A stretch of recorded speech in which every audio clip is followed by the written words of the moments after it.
वो 1658 का साल था।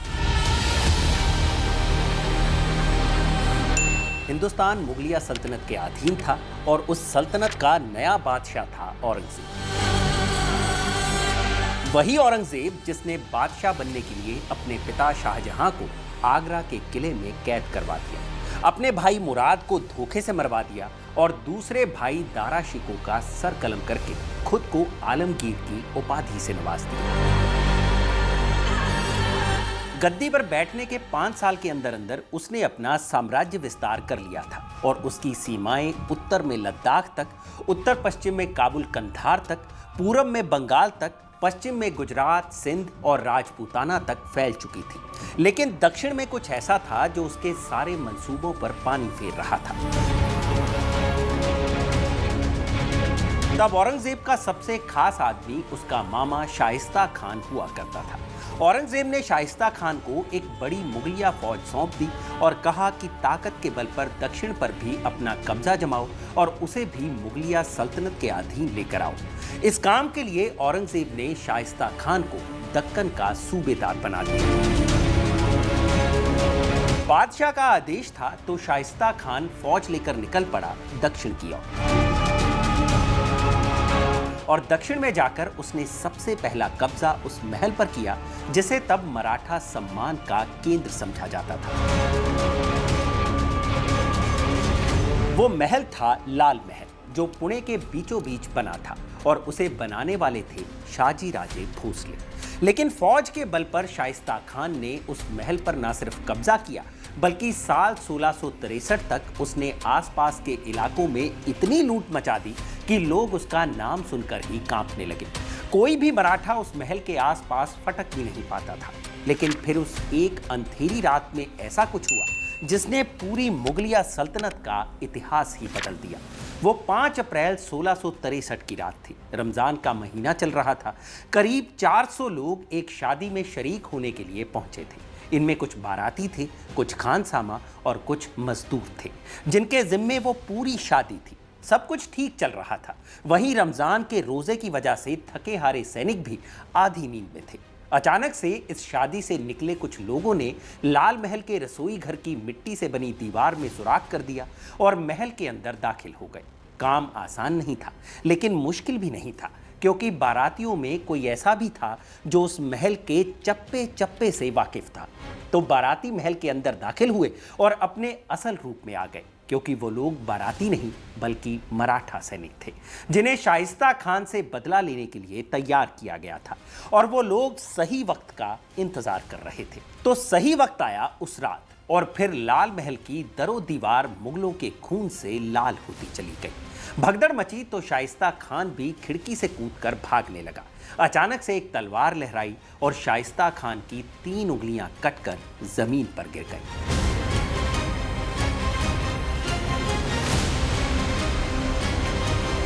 तब तक मुगलिया फौज को भी पता चल गया था कि लाल महल में हुआ क्या है। लेकिन जब तक फौज महल में दाखिल हो पाती, मराठा सैनिकों ने उस फौज के मन में ही ऐसी भ्रांति पैदा कर दी और लगा कि मुगलिया फौज ने ही विद्रोह किया है। लिहाजा वो आपस में लड़ने मरने लगे और मौके का फायदा उठाकर मराठा सेना अपनी तय मंजिल सिंहगढ़ की ओर मशाल जलाकर बढ़ने लगी। रात का अंतिम पहर बीतते बीतते जब मुगलों को असलियत पता चली तो उन्होंने मराठा सेना का पीछा किया। लेकिन उन पहाड़ी रास्तों पर मुगलों का आगे बढ़ना उनकी हैसियत के बाहर की बात थी, क्योंकि जो शख्स इस मराठा सेना का नेतृत्व कर रहा था वो कोई और नहीं बल्कि मुगलों की जुबान में वो पहाड़ी चूहा था जिसकी छापेमार गुरिल्ला युद्ध नीति बड़ी से बड़ी फौज को भी परास्त कर सकती थी और जिसकी वजह से औरंगजेब कभी दिल्ली में काबिज होकर भी चैन की नींद नहीं सो पाया था। मुगलिया सल्तनत के लिए वो एक पहाड़ी चूहा हो सकता है, लेकिन वो असल में मराठों का शेर था। नमस्कार, मैं हूं भूपेंद्र सोनी और आप देख रहे हैं खबर गांव। आज किस्सा के इस एपिसोड में कहानी उन शिवाजी की जिन्होंने ताउम्र मुगलों से लोहा लिया और वक्त के साथ खुद को छत्रपति शिवाजी महाराज के रूप में स्थापित किया। हिंदुत्व को एक ऐसे मुकाम पर पहुंचाया जहां से इस शब्द के नए मायने तलाशे गए और जो अपनी मौत के 400 साल बाद भी उतने ही प्रासंगिक हैं जितने वो अपने वक्त में हुआ करते थे।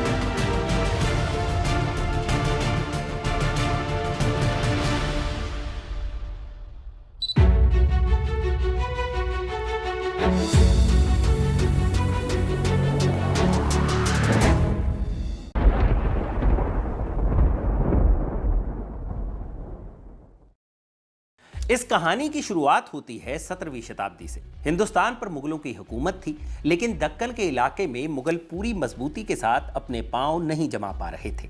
उस वक्त दक्कन में मुख्य रूप से 3 सल्तनत थी: अहमदनगर की निजाम शाही, बीजापुर की आदिल शाही और गोलकुंडा की कुतुब शाही। इन तीनों ही सल्तनत में एक योद्धा का नाम कॉमन था। उस योद्धा का नाम था शाहजी भोसले, जिन्होंने अलग अलग वक्त पर इन तीनों ही सल्तनतों के साथ बतौर सरदार काम किया था और सल्तनतों के काम के इनाम के रूप में उन्हें जागीरें मिलती गई। उनके पिता मालोजी भी सरदार थे, तो उन्हें भी जागीर मिली थी। कुल मिलाकर शाहजी को तब अहमदनगर की निजाम शाही से पुणे, सुपे, इंदापुर और चाकण की जागीर मिली थी। तो बीजापुर के सुल्तान आदिल शाह ने उन्हें बेंगलुरु, कोल्लार, चिक्काबल्लापुर और कनकगिरी उपहार में दे रखा था।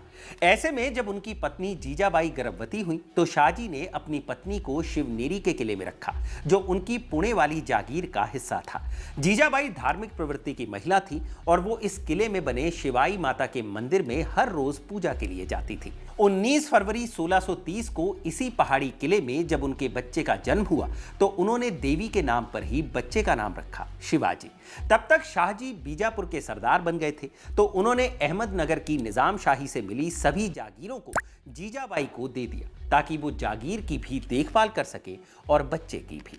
बच्चा बड़ा होने लगा, माँ से कहानियां सुनने लगा। उन कहानियों में रामायण, महाभारत की कहानी थी, धार्मिक ग्रंथ थे और भारतीय इतिहास था, जिसने शिवाजी को बचपन में ही साहसी, नैतिक और धर्मपरायण बना दिया। उनके गुरु बने दादोजी कोंडदेव, जिन्होंने शिवाजी को घुड़सवारी, तलवारबाजी, तीरंदाजी और युद्ध कला सिखाने के साथ ही राज कौशल भी सिखाया, जिससे वो अपने पिता की जागीरों की अच्छी तरह से देखभाल कर सके। लेकिन इस राज कौशल को सीखते सीखते ही शिवाजी को यह भी एहसास हो गया कि उनके पिता शाहजी सिर्फ जागीरदार हैं, असल में मालिक कोई और है।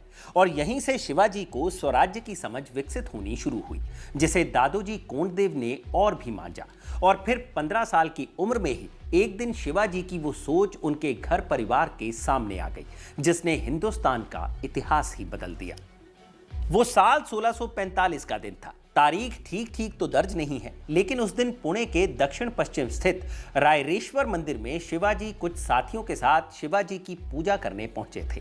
पुणे के पश्चिमी इलाके को मावल कहा जाता था, तो वहां के लोगों को मावले कहकर बुलाया जाता था। ऐसे में शिवाजी ने भगवान शिव की मूर्ति के सामने ही अपने मावलों से कहा, साथियों, मैं आज आपको अपने मन की बात बताता हूं। हमारे पिताजी बीजापुर के सरदार हैं, उन्हीं की वजह से हमें यहाँ की जागीर का अधिकार मिला है। सब कुछ ठीक चल रहा है, लेकिन दोस्तों, मुझे इसमें जरा भी खुशी नहीं मिलती। क्या हम हमेशा सुल्तानों की वतनदारी पर ही खुश रहें? क्या हम हमेशा दूसरों पर निर्भर रहें? हमारे चारों तरफ कई विदेशी हुकूमतें हैं, वो आपस में लड़ती रहती हैं। इन लड़ाइयों में बेवजह हमारे लोग मारे जाते हैं, परिवार के परिवार बर्बाद हो जाते हैं, हमारे मुल्क की बर्बादी होती है। हम ये कब तक सहेंगे? दूसरों के लिए हम कब तक खपेंगे? जागीर के लालच में हम ये सब ऐसे ही चलने दें?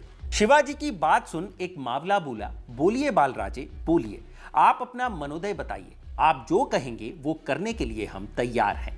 फिर तो सारे मावले एक साथ बोल पड़े, हाँ राजे, आप जो कहेंगे हम करेंगे, हम अपनी जान भी देने को तैयार हैं। और फिर उस दिन उसी रायरेश्वर मंदिर में सभी मावलों ने खुद के राज्य की शपथ ली और नया शब्द गढ़ा गया, स्वराज्य। तब शिवाजी ने सभी मावलों को संकल्प दिलाया और कहा, भगवान की मर्जी है कि हिंदवी स्वराज्य बने, भगवान के मन की बात हम पूरी करेंगे।